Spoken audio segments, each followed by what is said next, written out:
now I'd like to also introduce Chris Hewish. He's the Chief Communications and Strategy Officer at Xsolla. And we're going to talk about the monetization playbook and what's working right now. And welcome. Thank you, Dean, and thank you, everybody.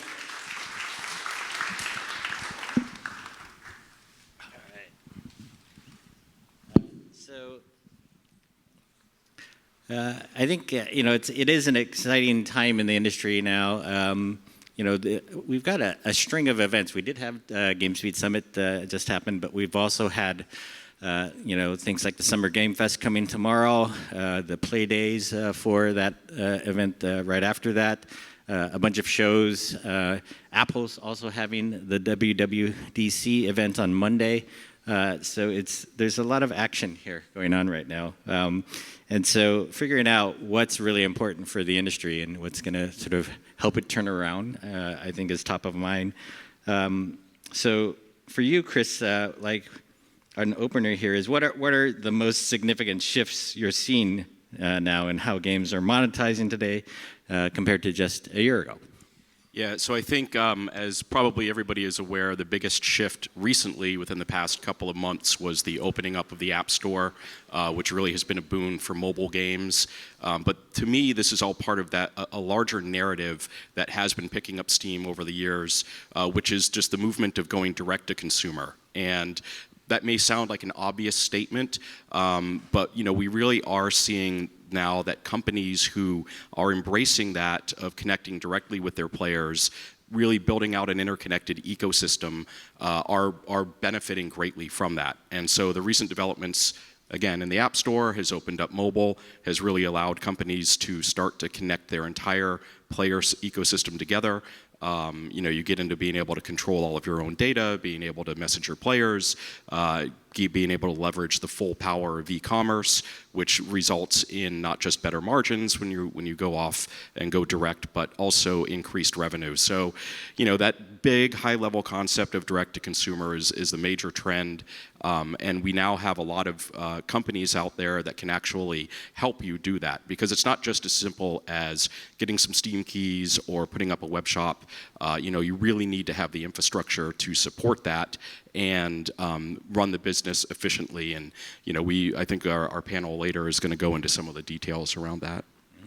Yeah, and it was just yesterday that Tim Sweeney tweeted from Unreal Fest that the long national nightmare was over because I guess the courts finally sort of put an end to Apple's delays and appeal on the ruling that basically is forcing them to open up more.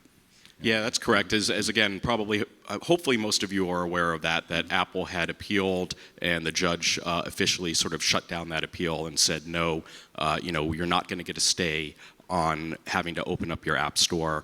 We now do see a lot of partners who are really embracing that, not just with the web shops that had been happening prior, but with some real new advances that allow you to remove even more friction in regards to directly linking out to purchases from within the app versus sending your players out of the app. So there's a lot of interesting things happening there, and I just think it's one of the biggest news items in the industry right now. And then if you think about just all the challenges that have historically held developers back from embracing direct-to-consumer strategies, what's being overcome now? Yeah, I think, as I sort of mentioned a moment ago, one of the things that had held people back for a long time was just the fact that when you do run a direct-to-consumer business, it truly is a business, and there's a lot of back-end components that come into play that you need to be able to do it successfully. And we are now at a point in time where companies like ours and others are providing a lot of that back-end infrastructure for you to be able to run the business without having to build up big teams, without having to build up new tech yourselves, or even get into all the compliance and the regulatory issues and all of that. So it's just a good time. The same way that we've had great game engines, right, for years now. Now we have really solid business engines to power the business of your game. Mm-hmm. And then how's direct-to-consumer changing the way studios approach discovery and player acquisition? outside of the traditional performance marketing? Yeah, I think that's another area that is really, I think, an opportunity for studios, which is not just being able to transact off of platforms and expand your business that way, but being able to tap into new methods of discovery that really make it a lot easier for more players to discover your games. And the fact that you can really now connect everything together, whether it's your social channels and Discord and your website and your platform that your game is on, and you can really drive your players within this ecosystem around, it opens up some real new opportunities for discovery when it comes to online advertising and marketing, social marketing, influencer marketing, all of that, which is really, I think, a powerful opportunity for developers. Mm-hmm. Yeah.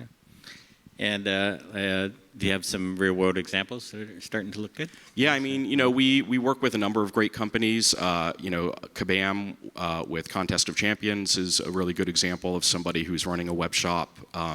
Niantic is, I just did a recent talk with the CFO from Niantic, and we talked about how they're actually now connecting their entire ecosystem together, both through the app, through web shops, through festivals, real world, transactions. They're just connecting it all together to create like this real strong ecosystem that they can leverage for their games. Mm-hmm. So I guess now you can think of games as a sort of unified opportunity, cross-platform, I guess, and so now some of this strategy can extend all the way across from PC, console, mobile. Yeah, absolutely. And again, I probably we should do a bingo card for how many times I say interconnected, but I think that really is a way to think of it, and not just about selling directly, but bringing your players together no matter where they are, giving them additional value propositions beyond just the game itself. I often talk about how the way that I view the business is it's more of a hobby, right? If you view this as somebody's hobby that they're enjoying and they're engaging with, there's so many more opportunities to interact with them than if you're thinking of it as just a game. Mm-hmm. And so studios that are able to really take advantage of that and think that way are seeing great success. Mm-hmm.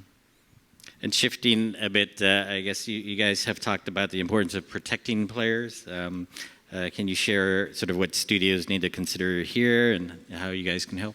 Yeah, this is one of the big topics that has come up. I think, especially in response to the Epic versus Apple, Apple themselves have kind of taken the fear tactic road of, you don't know what's going to happen when the players go outside of the platform. But the truth of the matter is that that's something that you can easily solve by working with, just understand who the partner is that you're going to work with to help run that business and make sure that they have not just all the security and compliance that is required, but they have other technologies like deep linking, having just the ability to run loyalty programs that you connect your players into your web shop so that they can't get fooled and pulled off into a fraudulent site or a web shop or anything like that. So that is something that's happened recently, unfortunately, where there is one pretty big example of a shooter that had a web shop that was fraudulent, but they didn't take a lot of the basic precautions that we do, for instance, that we offer to help make sure that your players are getting to where you want them. They're not being tricked by bad actors. Mm-hmm. And I guess for a studio that's, say, preparing to launch, we've got a lot of that going on as of tomorrow, I think, with the Summer Game Fest. What's the monetization tactic that they need to prioritize today to maximize their long-term success? Yeah, so I think what we're seeing from a monetization approach is when you are going direct with your player and you have the full data picture of that player, not just how they're playing the game, but how they're transacting with it and engaging with it. And when you can start to leverage the full power of e-commerce with regional pricing, behavioral pricing, live operations, through creating different packages, having timed offerings, all of the kind of things that you would be that you see in general commerce online, but you haven't seen within the app stores. That is where we're seeing a lot of increased revenue coming in. So the data that we have shows that studios that really leverage that are seeing anywhere from 14 to 16% additional revenue on top of what they had already been making, because they're really able to provide a much better value proposition and a targeted proposition to their players, who then are much more likely to engage and spend on the game. Mm-hmm. Yeah, that's pretty meaningful content or meaningful percentage there. I do remember Matthew Ball writing in his book, The Metaverse, that you can't invest in the next generation of things if you've got no profit, right? And you also can't build something like the Metaverse if there's a 30% tax on it from the very start. So anyway, let's see. So.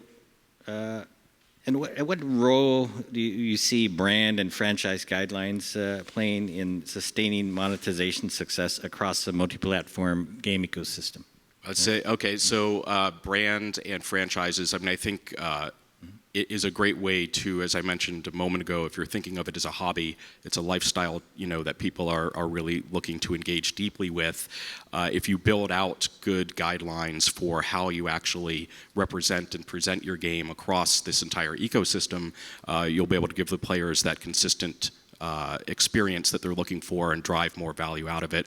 I think where that question came from, Dean, was we were talking in a pre-call just about like, okay, if you are going direct to consumer and you build this interconnected ecosystem, you then need to put a little bit of work into building out an actual set of brand guidelines or franchise guidelines, which a lot of smaller developers may not be thinking about, but you want to make sure that your players are getting that consistent sort of messaging or brand experience no matter where you're engaging with them. Mm-hmm. I think this is something we've heard from Hank before as well. About Tetris brand guidelines, right? Let's see, and how does Xsolla help studios operationalize all these monetization strategies across regions and platforms?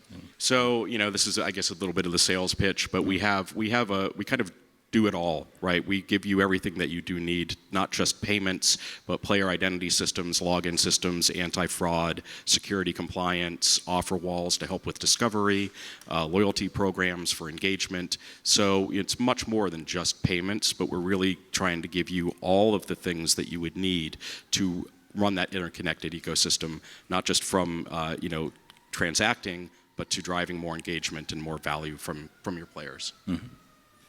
So you've kind of traveled the world, I think, more than I have. I see you at all the events across the world, but also going to things that I don't go to. And I'm kind of just curious, what's your impression? What are you coming back with as far as just how the world of gaming is really changing? I mean, it certainly is open. I mean, we all know that it's a big industry, right? But I think what is really interesting from traveling all around is seeing the new pockets of innovation that are coming up, whether it's Turkey with just how big mobile gaming is there. We're seeing other parts of the world now that are really, building up these development ecosystems that are creating incredibly good games, very engaging games. So, to me, that's really exciting, where it's kind of spreading and decentralizing where all of the good games come from, which in my mind helps to create better content because you have just many different voices, different points of view, creating unique things that maybe we weren't seeing coming out of just one location. Mm-hmm. Yeah. Very good. Any other topics you want to hit, Chris? Anything? I mean, I think we kind of covered it, Dean. Yeah. Okay. All right. Very good. Well, thank you very much. Thank you. I appreciate it.